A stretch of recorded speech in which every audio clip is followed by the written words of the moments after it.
Hello, assalamu alaikum, नमस्कार friend, you are watching Balli blog. Welcome to my channel. तो जनाब, आपने थंबनेल में तो देख ही लिया होगा कि हम कहाँ जा रहे हैं, बट फिर भी मैं आपको कुछ आगे चल के दिखाऊंगी और बताऊंगी कि हम कहाँ जा रहे थे।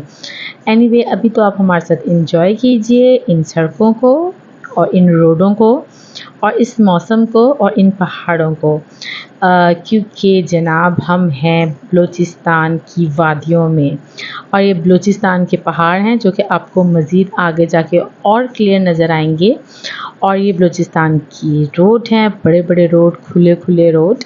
और ये देखिए पहाड़, और यहाँ पे आपको एक शॉप भी नज़र आएगी। ये देखिए, ये हैं जनाब बलूची कपड़े, और ये एक शॉप है जहाँ पे मैंने कहा कि मैं जाऊँ और आप लोगों को दिखाऊं यहाँ का काम, यहाँ का कल्चर, कैसे कांच ब्रशेज़ होते हैं और धागे के काम थे। और ये देखिए यहाँ की सैंडल्स, चप्पल्स, जितना मेरे साथ हो सका मैंने आपसे ये शेयर किया। एनीवे, एक सूट था, बड़ा खूबसूरत सा था ये ड्रेस, और ये धागे की कढ़ाई थी। और ये देखिए इसमें छोटे छोटे से ना मिरर लगे हुए थे। और ये रेशमी पे था, मतलब ये काम रेशमी कपड़े पे हुआ था। तो मैंने कहा मैं ये खुलवा के आप लोगों से शेयर करूं कि ये कितना खूबसूरत था और रेशमी कपड़ा था। और इसकी प्राइस थी 4,500। बट मैं ऐसे कपड़े जोड़े पहनती नहीं, तो इसलिए फिर मैंने ये नहीं लिया, बट आप लोगों के लिए मैंने शेयर किया इसको।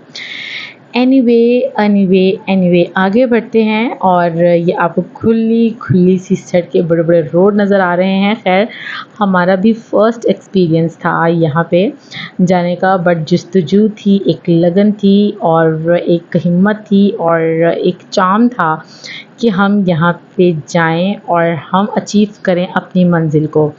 एनीवे, हम गूगल मैप से ट्रेस करते हुए हम जा रहे थे। ये एक रास्ते में हमदर्द यूनिवर्सिटी आती है। ये मैंने गाड़ी रोक के स्पेशल दिखाया है कि जब हम जा रहे थे तो रास्ते में ये बहुत बड़ी यूनिवर्सिटी है और बहुत खूबसूरत यूनिवर्सिटी। आप देख ही रहे होंगे साफ़ सफाई का सारा निज़ाम, और ये गलियाँ कूचे, ये सड़कें, ये देखिए बलूचिस्तान के रोड हैं जनाब, और बहुत सफाई थी यहाँ पे। यहाँ पे बिल्कुल भी ऐसा नहीं था कि कहीं पे कोई कचरा हो या कोई रैपर्स हो या शॉपर्स हो, नहीं, बहुत सफाई थी। और ये देखें आगे मज़ीद बढ़ते बढ़ते बढ़ते बढ़ते आपको और भी बहुत ही खूबसूरत खूबसूरत व्यूज़ नज़र आएंगे। ये एक ब्रिज था और जिसको हम क्रॉस करते हुए आगे बढ़ रहे थे। और ये देखिए ये नज़ारे, ये पहाड़, ये एक नहर, नदी सी थी जहाँ पे पानी था। और मैंने ये आपको दूर से ही कैप्चर की और दिखा रही थी। हम इस ब्रिज को क्रॉस कर रहे थे।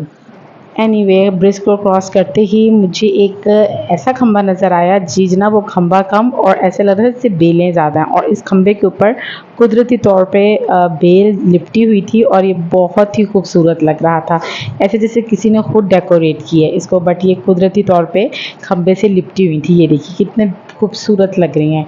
आगे बढ़ते हैं जनाब, एक नहर हमें नज़र आई, छोटी सी नहर थी बट बहुत ज़बरदस्त थी।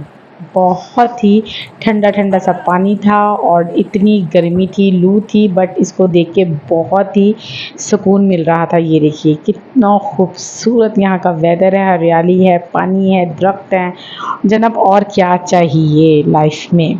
तो यहाँ पे बैठ के बहुत सुकून मिल रहा था। यहाँ पे हवा भी बहुत ठंडी थी। वैसे गर्मी थी बट यहाँ पे गर्मी का एहसास नहीं हो रहा था। और इसी नहर के पास ये देखिए कि फ्लावर्स थे, ये मुझे बहुत ही अट्रैक्ट किए, तो मैंने कहा ये भी मैं इसमें रिकॉर्ड कर लूँ और आप लोगों को दिखाऊं, और कि यहाँ पे जनाब कितने प्यारे प्यारे फूल भी हैं।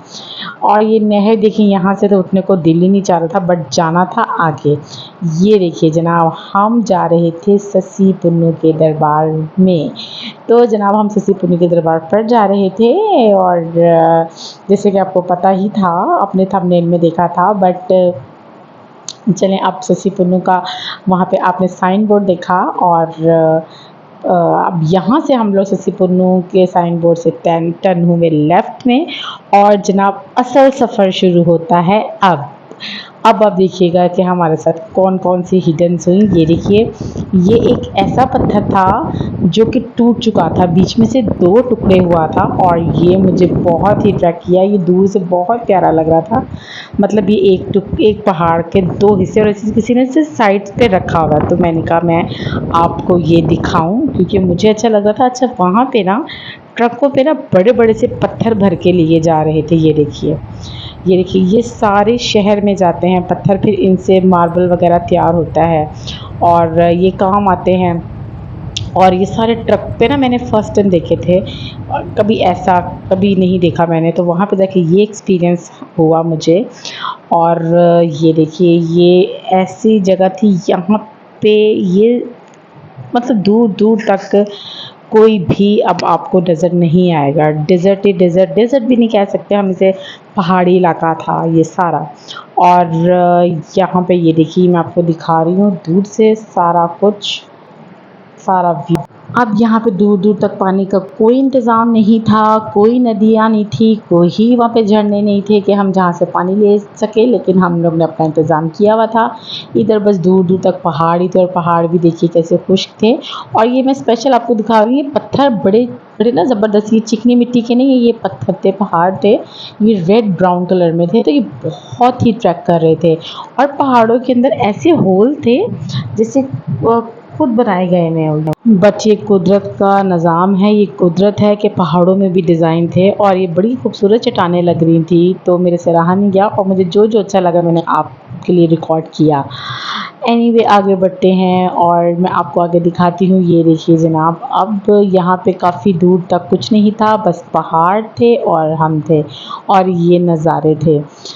और बस कुछ आगे बढ़े तो कुछ राहगीर थे, चरवाहे थे जो कि बैल को, बकरियों को यहाँ पे लेके बैठे हुए थे। मेरे ख्याल से इनका घर भी इधर नहीं था, दूर ही था, बट ये काफ़ी दूर, हाँ, क्योंकि इनका घर अगर नज़दीक होता तो ज़रूर हमें नज़र आता, बट ऐसे दूर दूर तक नहीं था। सिर्फ यही थी जो बैल वगैरह थी वो हमें दिखाई दे रही थी। खैर, हम आगे बढ़े और तो फाइनली हम इन जानवरों को, इन ऊँटों को, इन पहाड़ों को, इन वीरानों को हम इंजॉय करते करते करते करते आगे बढ़ते जा रहे थे और हिम्मत हौसले से जनाब अपनी ड्राइविंग करते जा रहे थे।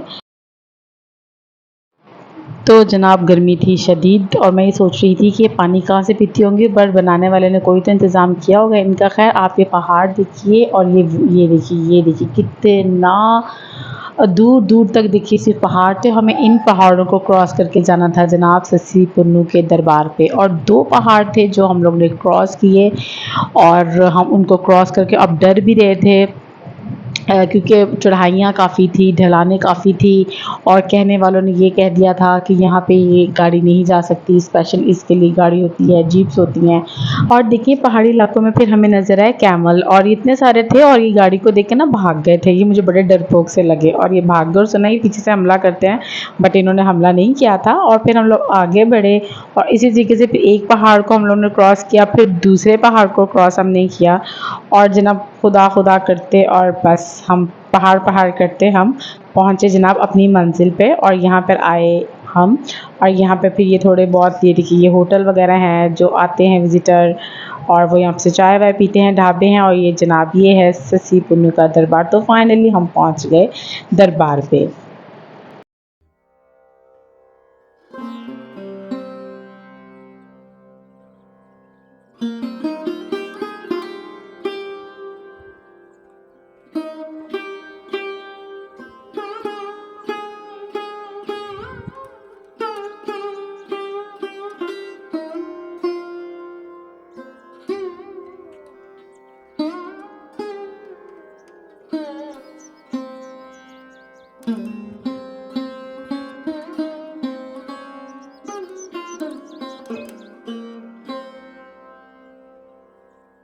तो फाइनली जनाब जब हम इस दरवाज़े से अंदर हुए तो लेफ़्ट हैंड साइड पे काफ़ी सारे थे पानी के घड़े और जो भी विज़िटर्स आते हैं दरबार पे ज़ियारत करने वो यहाँ से पानी पीते हैं। तो जनाब ये काफ़ी सारे घड़े थे और जब हम मज़ीद आगे बढ़े तो और हमें छोटे घड़े भी नज़र आए और देखिए इनमें भी पानी था और इसी तरीके से यहाँ से विज़िटर आते हैं, पानी पीते हैं। और एक मेन गेट था दरबार का। अभी ये देखिए सस्सी पुन्नू दरबार का जो मेन गेट है जहाँ से आगे इनका अंदर वो है दरबार है, वो मैं आपको दिखाती हूँ। आगे मेरे साथ रहिए।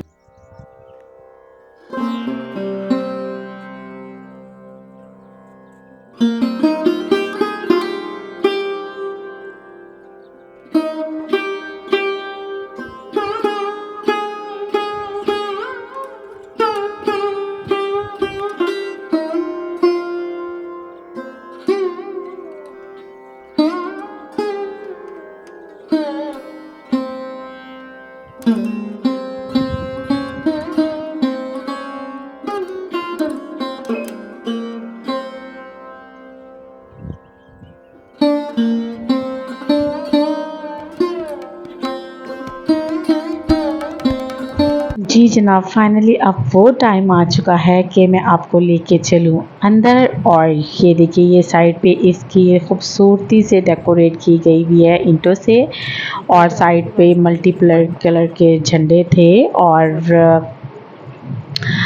ये देखिए एक ये बॉक्स था, कोई अगर कोई चंदा वगैरह देना चाहे या वगैरह वगैरह तो वो यहाँ पे दे सकता है। एनीवे आगे बढ़ते हैं और ये देखिए जनाब ये है सस्सी पुन्नू का दरबार जहाँ पे अब रहते हैं सस्सी पुन्नू।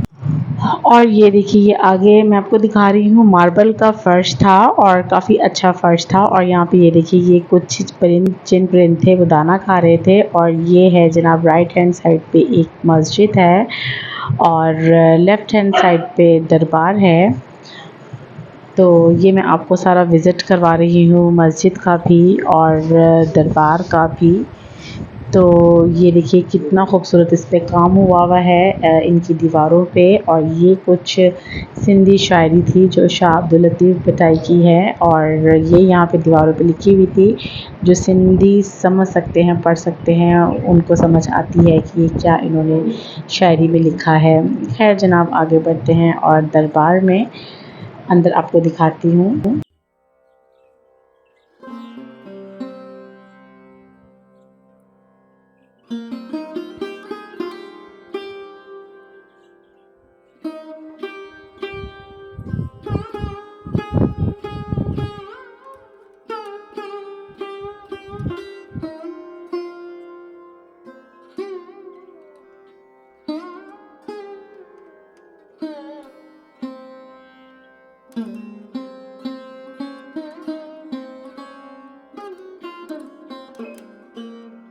जी जनाब, हम हैं दरबार के अंदर और ये देखिए कितनी खूबसूरती से दरबार को सजाया गया है और ये इसका मकबरा है।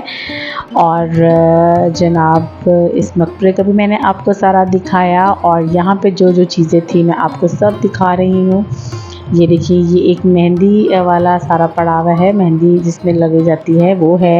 ये कुछ दिए थे, ये देखिए ये सिंधी सारी शाह अब्दुल लतीफ़ भटाई की शायरी थी। ये भी मैंने आपको कैप्चर करके दिखाया और जो जो था मेरे से मैंने आपको ये ज़रूर दिखाने की कोशिश की है कि जनाब ये है सस्सी पुन्नू का दरबार। जैसे कि मैंने आपको पहले स्टोरी में बताया था सस्सी के मैं आपको अबाई गांव लेके गई हुई थी जहाँ पे सस्सी बड़ी हुई थी और अब मैं लेके आई हूँ आपको सस्सी पुन्नू के दरबार पे। तो खैर ये देखिए जनाब ये है इनका दरबार और ये हमारी ज़ियारत थी और मैंने कहा ये ज़ियारत हम भी आपके साथ शेयर करें और जिन्होंने नहीं देखा, जो नहीं आ सकते वो यहाँ से ही देख सकें।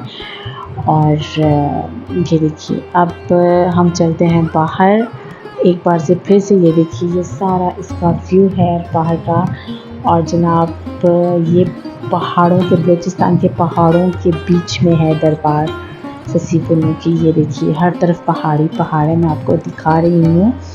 और मैं आपको एक चीज़ दिखाती हूँ। यहाँ पे अक्सर ना मिट्टी का ये बना हुआ है, इसे क्या कहते हैं पता नहीं, बट यहाँ पे लोग ना दिए वगैरह जलाते हैं और अपनी मन्नत मुरादें पूरी करते हैं। तो देखिए व्यू भी ऐसा हो रहा है जैसे अब एकदम से मौसम बदल गया था। तो यहाँ पे इस जगह पे लगता है दरबार, जब मेला लगता है तो यहाँ पे दरबार सजाया जाता है। अच्छा आप ये देखिए कि सस्सी पुन्नू के जहाँ पे पैर है वहाँ पे एक परात में ना मिट्टी रखी हुई है। अब मुझे इस चीज़ का तो कॉन्सेप्ट नहीं था पता चल रहा और मैं पूछना भी भूल गई, क्योंकि मैं आपको आगे दिखाऊंगी। जो यहाँ पे साईं है जो यहाँ की देखभाल करते हैं, कई पुश्तों से उनकी मसलन नस्लें ही यहाँ पे होती हैं, काम करती आ रही हैं और देखभाल करती आ रही हैं, उनसे मैं आगे आपको मिलवाती हूँ। इससे पहले मैं आपको दिखाती हूँ जनाब उस चरवाहा की कब्र जो कि इस कहानी का मेन किरदार है। मैं आपको उसकी कब्र दिखाती हूँ। तो फ्रेंड्स जब हम आगे बढ़ते हैं तो यहाँ पे और भी काफ़ी कब्रें हैं, बट आगे बढ़ते हैं तो ये वो चरवाहा की कब्र है जिसका ससी पे दिल आया था और ये इस सारी कहानी का मेन किरदार है, जिसकी वजह से ससी ने दुआ की थी, ज़मीन को कहा था कि मुझे अपने आप में समा ले। ये वो चरवाहा है, ये उसका मज़ार है और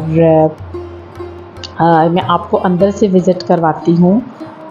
ये थोड़ा सा हट के उनका भी यहाँ पे मज़ार बनाया गया है, ये देखिए आप। तो जिनको पता होगा इसकी स्टोरी का, कहानी का, वो तो बाखूबा जानते होंगे सब चीज़ों को। तो जितना मेरे से हो सका मैंने आपको सारा कैप्चर करवाया। ये उस चरवाहे की कब्र है जिसने सस्सी पे बुरी नज़र रखी थी और सस्सी ने दुआ की थी कि या अल्लाह मुझे पर्दा दे दे, और ज़मीन फट गई थी, 2 हिस्से हो गई थी और वो उसमें समा गई थी। तो व्यूज़ आगे बढ़ते हैं तो मैं आपको यहाँ के जो साईं हैं जो यहाँ की देखभाल करते हैं, चाचा जी को अक्सर आपने यूट्यूब पे देखा होगा, जो कि सस्सी पुन्नू की सारी दास्तान से वाकिफ़ हैं। वो नहीं थे पर उनका बेटा यहाँ पे था। तो चलें मैं आपको मिलवाती हूँ। और यहाँ पे अगर कोई आए मन्नत मुरादों के लिए देगे वगैरह बनवाना चाहे तो उसका भी इंतज़ाम था। तो चले मैं उनसे आगे आपको मिलवाती हूँ और उन्हीं की ज़ुबानी सुनते हैं सारी कहानी सस्सी पुन्नू की। चलिए जी, मेरा नाम जायद अली है और मेरे वालिद साहब का नाम अब्दुल रहमान है। तकरीबन 12वीं पुश्त हम लोग इस इलाके के अंदर रहायश गुज़ीर है।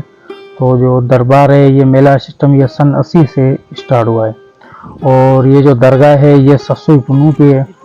ये 2 बड़े आशिक थे। पुन्नू जो ये केच मकरान का था और सस्सी जो ये बम्बोर की थी। तो उस ज़माने में जो पुनल बादशाह के 7 भाई थे जो व्यापार वगैरह के लिए जाते थे बम्बोर में, तो उधर इनके किसी धोबी ने वहाँ पर जीजा सस्सी को, किसी नौकर ने जीजा सस्सी को देखा और देखने के बाद आकर पुनल बादशाह से कहा कि अगर आपके कोई लायक है तो एक बम्बोर में एक औरत है और उसके कोई लायक हो तो आप हो, ऐसा हुस्न मैंने देखा ही नहीं है।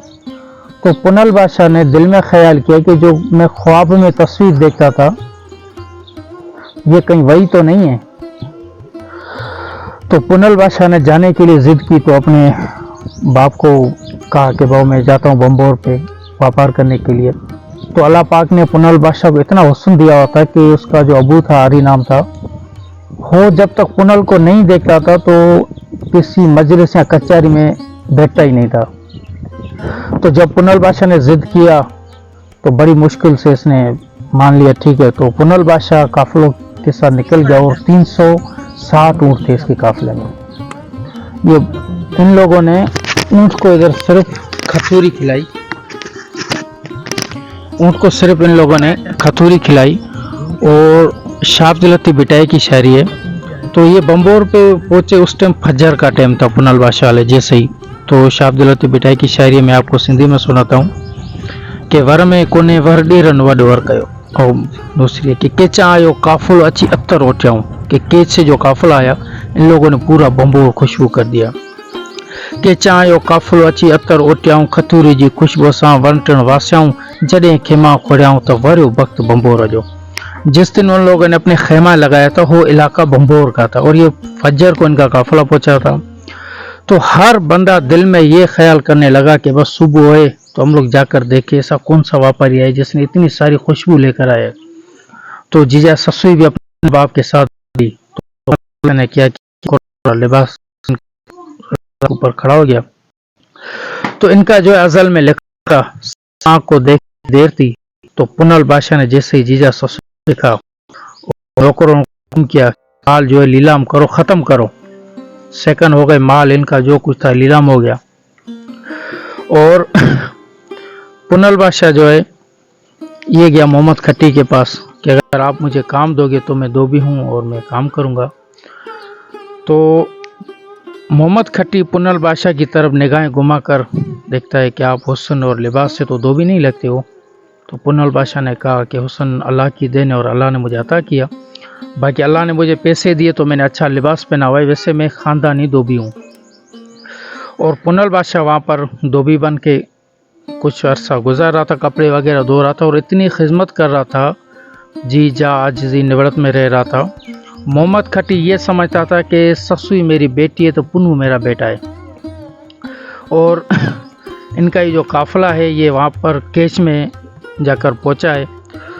और मोहम्मद खट्टी देखता है, भूल गए कि आरी देखता है कि पूरा काफ़िला वापस आया, सिर्फ मेरा पुनल नहीं आया। तो उनसे पूछताछ की काफ़ी देर तक, तो इन लोगों ने नहीं बताया। तो रिमार्क रखा इनके ऊपर कि आप कहीं मेरे बेटे को बेच तो नहीं आए, क्योंकि इस वाक़े को 1150 साल हो गए। तो काफ़ी देर के बाद उन लोगों ने कहा कि हमें तो इतना कुछ इल्म नहीं है, इसी एक चाचा को पता है जिसके साथ पुनल बादशाह गुफ्तगू करते थे। तो जब उसको रिमांड में रखा तो उसने बताया कि आपका बेटा बम्बोर में किसी दोबन के साथ इश्क करके बैठ गया। तो हो जो फिर जैसे ही आरी को पता चलता है पुनल बादशाह के अब्बू को, वो ख़त लिखता है और शाब्दिलती बिटाई की गवाही है कि पुनवडे परवाणु लिखियो आरी हो, त परवाण के पैगाम ख़त कि पुनवडे परवाणु लिखियो आरी हो, ते हाड़े जा बलोच को नी लगोई नैणन सा, कि पुनल की तरफ उसने ख़त और पैगाम लिखा कि हाड़े का बलोच आपकी आंख तो किसी आंख के साथ नहीं लगे।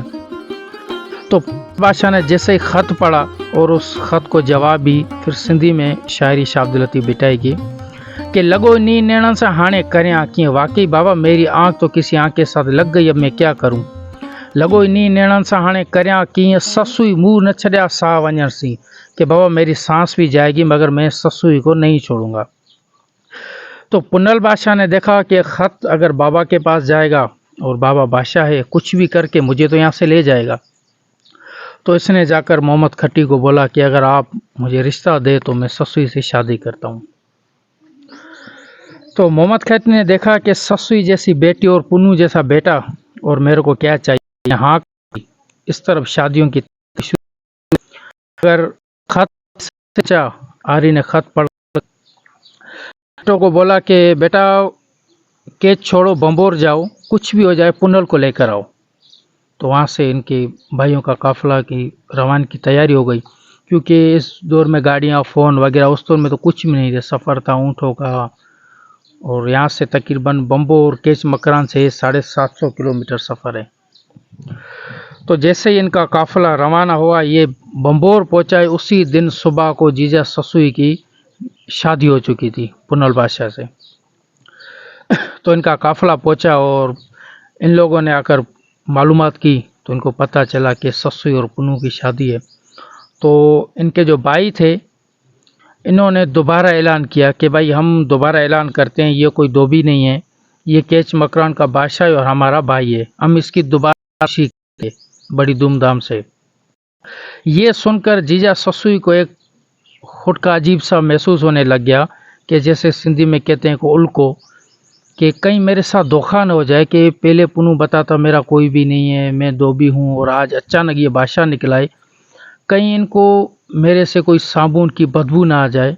तो शाब्दिलती बिटाई शायरी है कि जी तन मथा गोरियो गोरे सुई, के जी सुई जो उनके नौकर हैं, जो जत्ते उनकी इतनी खिदमतें करवा रही है कि सहेलियों को दोस्तों को कह रही है कि भाई जाओ इनको तौलिया साबुन जो भी चीज़ की ज़रूरत है वो दे दो, कि जी जतन मथा गोरियो गोरे ससुई पाजे तिन पेरन जी, कि उनके जो नौकर हैं गुलाम हैं इनकी भी खिदमतें कर रही है कि मता कन का बेशुक्री बम्बोर में कहीं केच में जाकर ये बम्बोर की कोई गिबत न करे और ये न बोले कि हम बादशाह थे और हम खतूरी के खुशबूदार थे, मगर हमारी वहाँ पर वो इज़्ज़त नहीं हुई जिसके हम लोग लायक थे। तो काफ़ी देर हो गई और रात जैसे करीब आती गई तो जीजा ससुई को एक अजीब सा महसूस होने लगा कि कहीं कोई मेरे साथ धोखा न हो जाए। तो उसने किसी पाड़ेवारी को, पड़ोसन को बुलाया कि आप जाओ देख कर आओ कि ये इधर हो गए, यहाँ पुनल को ले जाएंगे, इनका इरादा क्या है। तो उसने बड़ी गौर शोर से देखा और सुनने की कोशिश की, मगर एक तो इनकी लैंग्वेज दूसरी थी और उसको समझ में नहीं आई। तो इसने अपना सिर आकर जीजा ससुई के आगे लगाया और जैसे सिंधी चौंदान के सिर पटाए। तो उसने कहा कि ससुई और तो पता नहीं है, मगर सोना नहीं, इनके इरादे अच्छे नहीं, ये किसी भी टाइम पुनल को लेकर जाएंगे। तो किसी टाइम जीजा ससुई की भी आंख लग गई। तो सुबह को जैसे उठती है और ताक देवा कुछ तो अंदर से एक आवाज़ आता है और शाब्दुलती बिटाई की शायरी है कि दुरियाई दारियाँ मिट मुई जा न था, कि मेरे दूर नहीं थे, मेरे ख़ानदान से नहीं थे, गैर थे, कि दुरियाई दारियाँ मिट मुई जा न था, मधु डेरन मन में खिलियो खिकारियाँ, कि उनके दिलों के अंदर मदियाँ थी, खोट थी, मैं उनसे हंसकर मिल रही थी। मधु डेरन मन में खिलियो खिकारियाँ, सुबह थी नारियाँ ते उठा ना इन होता कन में, कि सुबह को उठ कर देखते हो न उठे न देवर है, कुछ भी नहीं है। तो धनार जो को वो एक अजीम शख्स हुआ, जो कि एक अजीम शख्स था जिसको जीजा ससुई का और पुनल बादशाह का दीदार हुआ। यहाँ से 2 किलोमीटर दूर एक पहाड़ है, तो वहाँ से जीजा ससुई यहाँ से तो 250 किलोमीटर आगे गई है, वहाँ से फिर वापस आई है। तो जैसे पहाड़ के ऊपर पहुँची है तो इतनी हिम्मत नहीं है कि मैं इस पहाड़ को क्रॉस करूँ। और शाब्दलती बिटाई की शायरी है कि उस पहाड़ को जीजा ससुई कहती है कि वर में कोने वर डेरन वडो वर कयो, कि मेरा कोई देवर नहीं है और जो मेरे साथ ठगी ठोरी मेरे देवरों ने की है, कि वर में कोने वर डेरन वडो वर कयो, न्याय दस निकरी भूतण कारण बर, आडो टकर टर मता रवे रतू थी, पहाड़ मेरे आगे से हट जाओ, नहीं तो इस इश्क की दहशत आप नहीं रोक पाओगे। तो जैसे जीजा अपना चेहरा ज़ाहिर करती है तो पहाड़ 2 टुकड़े हो जाता है। तो दनार जो उस जगह पे मौजूद होता है और दनार को वालदा की दुआ होती है कि आप जंगल में जाओ, आपको लाल बीबी मिलेगी। तो जैसे ही पहाड़ फटता है और पहाड़ से जीजा ससुई निकलती है, अब हैरान हो जाता है कि ये पहाड़ से औरत निकली कैसे। तो उसको जो माँ की दुआ थी ये तो जहन से ही निकल गई कि पहाड़ फटा, इतना बड़ा हादसा हो गया। तो जीजा ससुई चरवाहे को कहती है कि मुझे कोई पानी दो। तो ये इशारा उन कहता है कि पानी तो नहीं है, मैं आपको दूध देता हूँ। तो जीजा ससुई जिस पत्थर पे बैठी थी, अगर आप आज उस पत्थर को मारोगे इस तरह आवाज़ निकालेगा जैसे तांबे पीतल का बर्तन हो।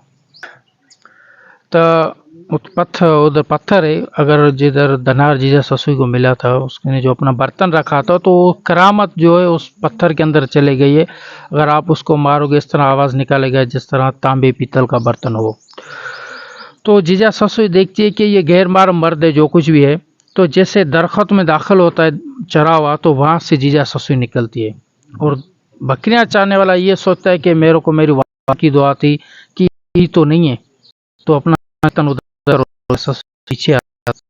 तो इस जगह पे जीजा जैसे पहुँचती है तो देखती है कि चराव अब तक मेरे पीछे आ रहा है। तो अल्लाह से अर्ज़ करती है कि या अल्लाह मुझे इस मस्ताने से बचाओ। तो जैसे जीजा ससुई अर्ज़ करती है और ज़मीन ऐसे दरवाजे की तरह खुलती है, ठीक है ना, और उसने अपनी मर्ज़ी से जीजा ससुई दाखिल हो जाती है। तो बकरियां चाहने वाला हैरान हो जाता है कि ना मैं इसको पानी दे सका और ना दूध दे सका, तो ऐसी क्या मुझसे ख़ता हो गई। तो इसको तकरीबन के घंटे 2 या 3 घंटे लग गए। तो इतनी देर में पुनल बादशाह कैसे भी करके भाइयों से छुड़ा कर गुजर रहा है, तो देखता है कोई इंसान बिठा हुआ है, खड़ा हुआ है। तो उस बकरियां चाहने वाले से पूछता है कि आपने इस जंगल में कोई औरत वगैरह देखी नहीं। तो चरावा अर्ज़ करता है कि एक औरत मैंने देखी जो जिंदा ज़मीन के अंदर चले गई। मगर जीजा ससुई अंदर जैसे ज़मीन में एंटर हुई है तो दुपट्टा थोड़ा सा बाहर रह गया। तो पुनल बादशाह दुपट्टा देखकर पहचानता है कि ये ससुई का है और आवाज़ देता है कि ससुई मैं पुनू आया हूँ।